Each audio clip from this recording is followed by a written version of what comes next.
नमस्कार, स्वागत है साहित्यिक झरोखा चैनल पर। आज हम करेंगे जयसी द्वारा रचित पद्मावत में नागमती संदेश खंड। इसमें नागमती संदेश भेजती है एक पक्षी के माध्यम से और वो पक्षी जाकर सिंहल द्वीप में वहाँ राजा रतन सेन को नागमती का संदेश देता है। तो आइए देखते हैं कि आगे क्या घटनाक्रम चलता है। कहीं सो संदेश विहंगम चला, कहीं सो यानी कहकर संदेश विहंगम पक्षी चल पड़ा।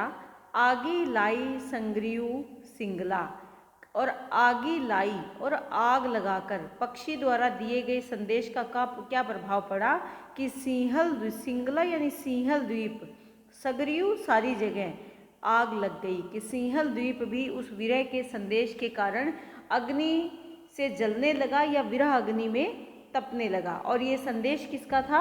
ये रानी नागमती का और उनकी राजा रतन सेन की जो माता सरस्वती है उनके वियोग का, उनकी विरह का संदेश था जो पक्षी ने राजा रतन सेन को सुनाया था।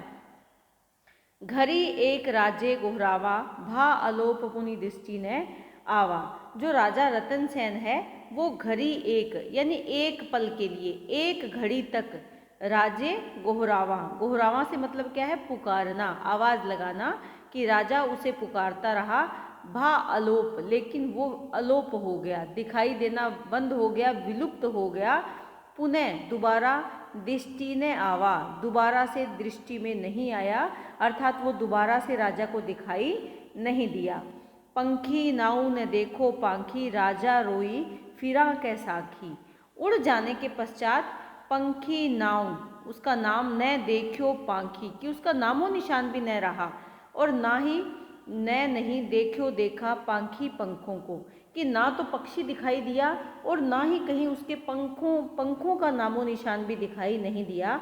राजा रोई फिरा के साखी, और राजा रोने लगा, राजा रुदन करने लगा या रोने लगा और फिर से अपने साखी यानी साथियों के साथ वापिस लौट आया। जस हेरत यह पंखी हेराना, दीनक हमू अस करब पयाना।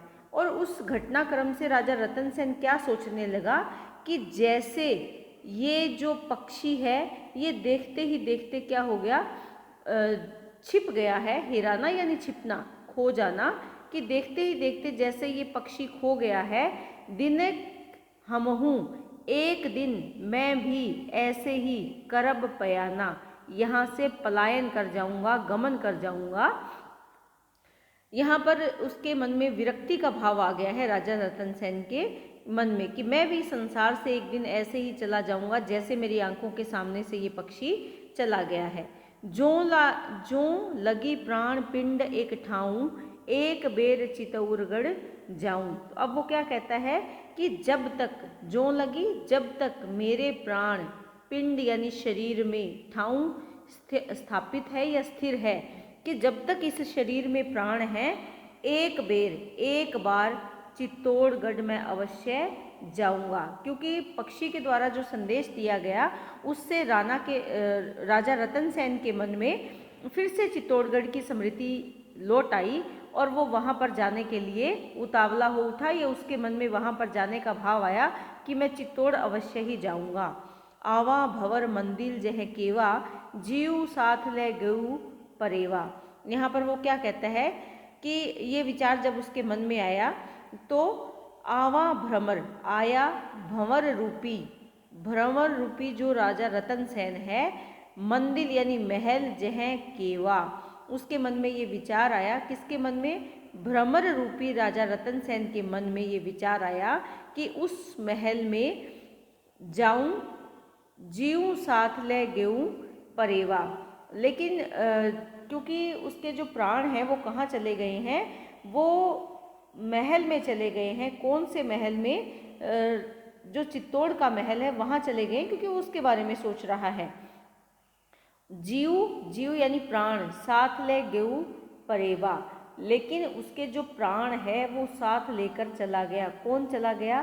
पक्षी चला गया। क्यों? क्योंकि उसका मन तो पक्षी की बातों में लगा हुआ था। तन सिंगल मन चितौर बसा, जीव विषंभर जनु नागिन डसा। यहाँ पर तन सिंघल, वो क्या कहता है, स्वयं वो निष्प्राण महसूस कर रहा है और राजा रतन सेन का शरीर जो है वो सिंहल द्वीप में था, लेकिन उसका मन कहाँ है, चित्तौर बसा, उसका मन चित्तौड़ चला गया है, चित्तौड़ में जाकर रमा हुआ है। जीव विशंभर, यहाँ पर उसका जैसे विशंभर से तात्पर्य यहाँ पर क्या है कि अपनी सुध बुध खो देना। और कैसे सुध बुध खो दी, जैसे उसे किसी नागिन ने डस लिया है। जब विष का प्रभाव मानव शरीर पर होता है तो वो बेसुध हो जाता है, उसी प्रकार राजा रतन सेन की स्थिति भी हो रही है। उसके प्राण पक्षी की बातों के इसको सुनकर चित्तौड़ चले गए हैं और अब उसका शरीर प्राणहीन हो गया है, बिल्कुल वैसे ही जैसे किसी नागिन के डसने से शरीर प्राणहीन हो जाता है या बेसुध हो जाता है।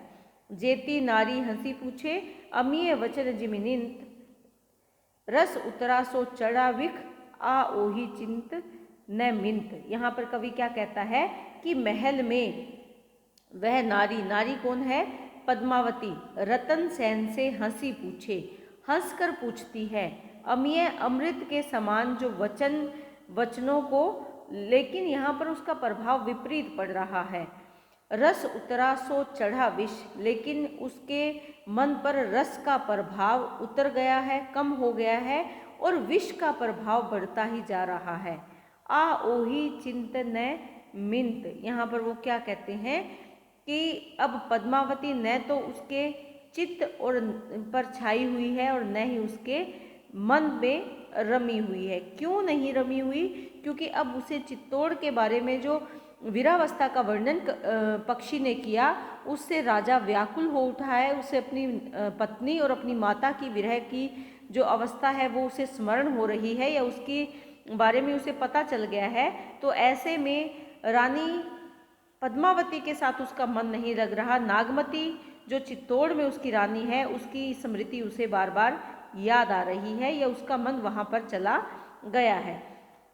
तो यहाँ पर कवि यही कहता है कि महल में जब पद्मावती उससे अमृत भरे वचनों से बातें करती है या हंस हंस कर कुछ पूछती है तो उसका प्रभाव उस पर नहीं होता। कारण क्या है, क्योंकि अब उस पर विष का प्रभाव बढ़ता जा रहा है। विष का प्रभाव बढ़ता जा रहा है से मतलब यहाँ पर क्या है कि वो यहाँ पर अपना मन नहीं लगा रहा, उस पर अपने चित्तौड़ जो उसका स्थान है उसकी स्मृति बार बार उसे याद आ रही है।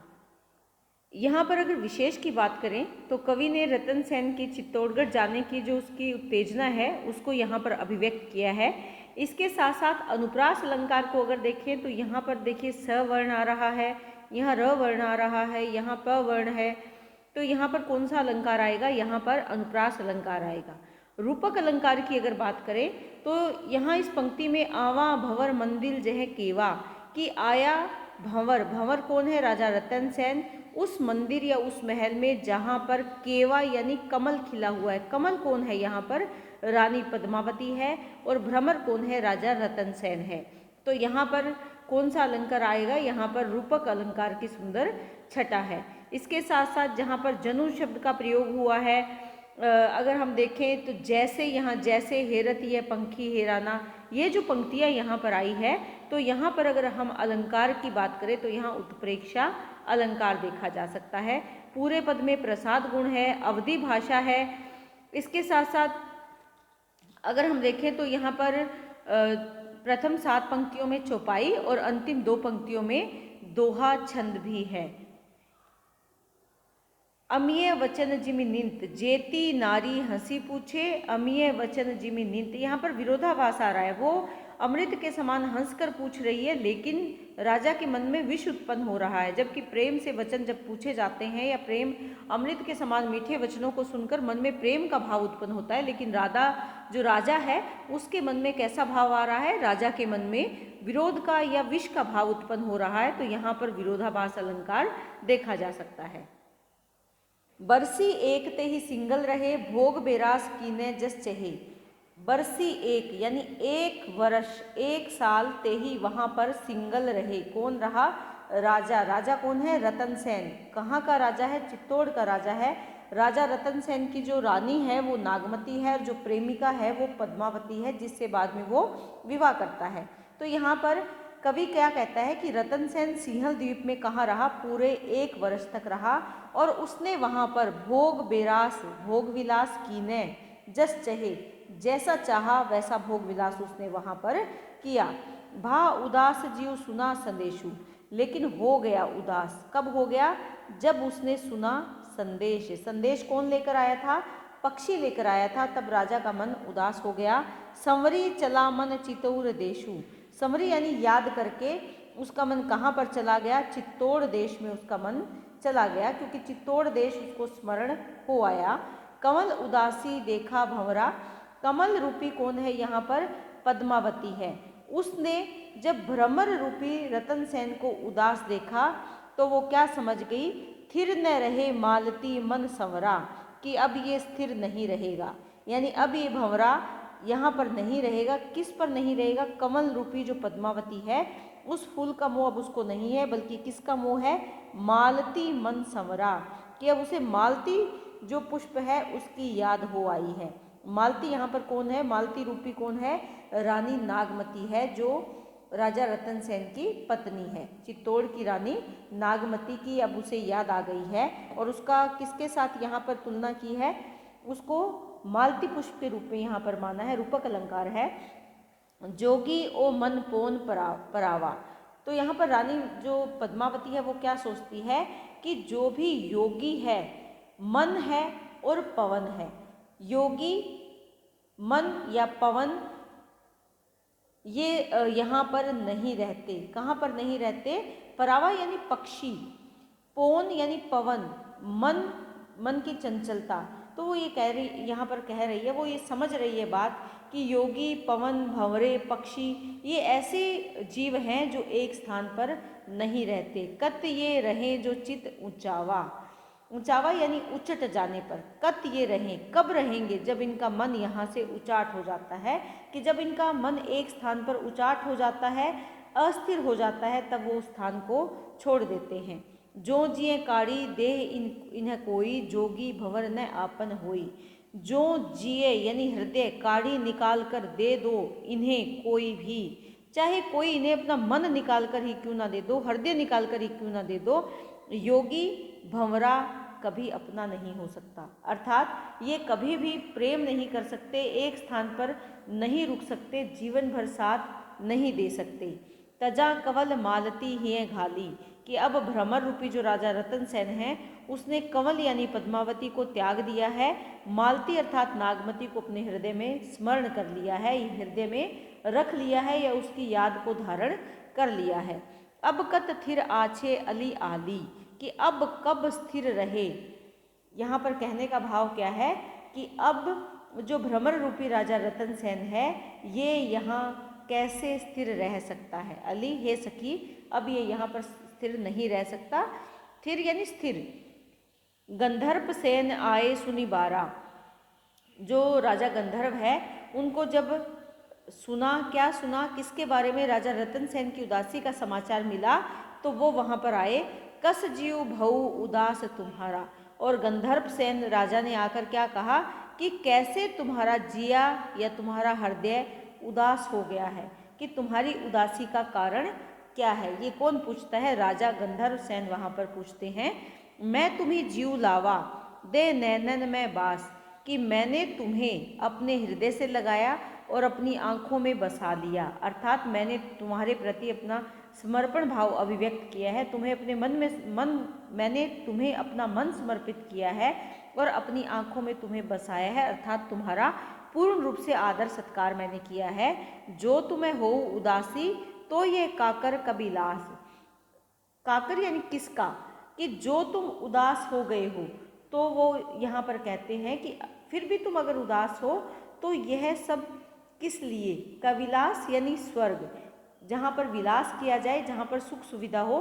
कहने का भाव ये क्या है यहाँ पर कि मैंने अपना सब कुछ न्यौछावर कर दिया तुम्हें प्रसन्न करने के लिए, लेकिन ये तुम्हें प्रसन्न नहीं कर पाया। क्या कारण है कि तुम उदास बने हुए हो? ये कौन पूछता है? राजा गंधर्व सेन। किससे पूछता है? रतन सेन से पूछता है। अब अगर विशेष की बात करें तो यहाँ पर पद्मावती के विवेक का चित्रण हुआ है। इसके साथ साथ राजा गंधर्व सेन की वात्सल्य भावना का भी वर्णन यहाँ पर किया गया है। अगर अलंकारों की बात करें तो यहाँ अगर अलंकारों को देखें, कमल उदास हो जाता है, उदास हो गया, भंवरे को देखकर कमल उदासी देखा भंवरा, कि कमल ने उदास भंवरे को देखा, स्थिर न रहे मालती मन संवरा। अब वो स्थिर नहीं रहेगा क्योंकि उसका मन कहाँ लग गया है, मालती। मालती यहाँ कौन है, रानी नागमती है। कमल यहाँ कौन है, पद्मावती है। भंवरा यहाँ कौन है, राजा रतन सेन है। तो यहाँ पर कौन सा अलंकार आएगा, रूपक अलंकार यहाँ पर है। इसके साथ साथ आछे अली आली, और अगर देखें कि सुना संदेशु संवरी, तो ये जहाँ यहाँ पर स वर्ण आ रहा है, यहाँ पर अ वर्ण आ रहा है, तो यहाँ पर कौन सा अलंकार है, वृत्ति अनुप्रास अलंकार का प्रयोग किया गया है। काक्यर कविलास में अनुप्रास अलंकार है। ठेठ अवधि भाषा है। प्रसाद गुण है। अभिधा लक्षणा शब्द शक्ति का प्रयोग किया गया है। चौपाई और दोहा छंद का सुंदर प्रयोग यहाँ इस पद में हुआ है। तो इसी के साथ उम्मीद करती हूँ कि पद आपको बहुत अच्छे से समझ में आया होगा। बहुत बहुत धन्यवाद।